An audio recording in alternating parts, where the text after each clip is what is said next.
When I first announced my run for Congress, I had this random white woman, liberal, walk up to me and ask, well, what about you isn't Democrat?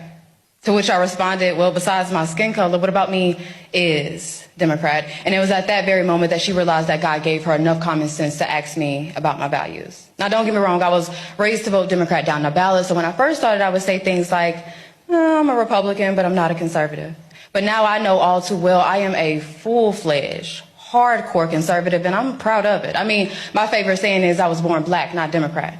But in all seriousness, whenever I began to think for myself politically, the choice was easy. I mean, why would I want to belong to a party whose mission is to infringe on the Second Amendment as if a criminal would ever participate in something like a mandatory buyback?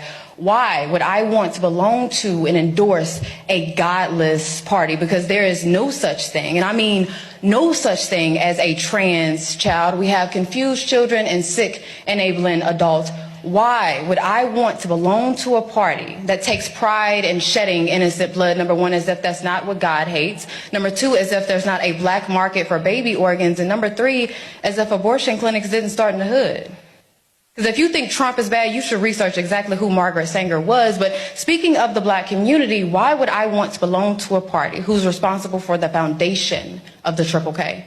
But it's not just that. Supposedly in the 1900s, the party switched, right? But what never changed, what I noticed never changed, is Democrats' love for immigration and how they have always prioritized that over the black community. I mean, imagine every single Democrat leader helping you joke about what a black job is in 2024, exposing your ignorance on 1924 and how imperative the Immigration Act of that year was, how it was all reversed in 1965 with the Hart-Celler Act, how Congress refuses the advice of the Rockefeller Commission and the Hesburgh Commission, and how to this day they refuse to adopt the Barbara Jordan blueprint, validating every single thing that Dr. Claude Anderson spoke of generally, but specifically what Mrs. King spoke of in 1991 with her letter to Congress. Now look, I'm not saying that the Republican Party is perfect.